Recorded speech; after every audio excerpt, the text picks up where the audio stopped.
ನಮ್ಮೂರು ಚನ್ನಮಲ್ಲಿಪುರ. ನನ್ನ ಹೆಸರು ಮಣಿಯಮ್ಮ ಅಂತ.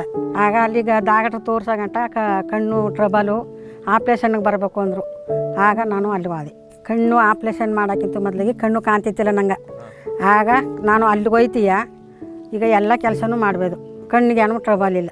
ಆಗ ಟ್ರಬಲ್ ಆಯ್ತಿತ್ತು ನಂಗೆ, ಒಂದು ಕಣ್ಣು ಕಾಣ್ತಿತ್ತಿಲ್ಲ, ಒಂದು ಕಣ್ಣು ಕಾಣ್ತಿತ್ತು. ನಾನು ಸುಗಿಸು ಹೊಡ್ಕೊಬೈತಿದ್ದೆ, ಸುಮ್ಮನೆ ಅಟ್ಲೆ ಇದ್ಕೊಬಿಡ್ತಿದ್ದೆ. ಈಗ ಸುಮ್ಮನೆ ಹೊಡ್ಕೊಬೈತೀನಿ, ಕಣ್ಣು ಕಾಣ್ತದಲ್ಲ ಅದಕ್ಕೆ. ಈಗೇನೂ ಟ್ರಬಲ್ ಇಲ್ಲ. ಸರ್ವ ಅಂತ ನನ್ನ ಹೆಸರು. ನಲ್ಗುಂಡಿ ಕಾಲವಾಣಿ. ಸರಿ, 2 ಕಣ್ಣು ಫಸ್ಟು ಕಾಣ್ತಿತ್ತಿಲ್ಲ. ನಾನು ಇವರು ಸೆಮ್ಮೆದವರು ಕ್ಯಾಂಪು ಬರ್ಗಿಲಿ ಕ್ಯಾಂಪ್ ಇಟ್ಬಿಟ್ಟು ಕರ್ಕೊಂಡೋಗಿ ಬೆಂಗಳೂರಲ್ಲಿ ಕಣ್ಣು ಆಪ್ಷನ್ ಮಾಡಿ.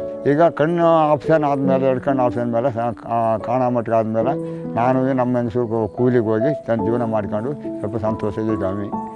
ನಮ್ಮ ಜಮೀನು ಮಾಡ್ಕೊತೀವಿ, ಹೊರಗಡೆ ಕೂಲಿಗೆ ಹೋಗಿ ಮಾಡ್ಕೊಬಂದು ಸಂತೋಷ ಇದ್ದೀವಿ.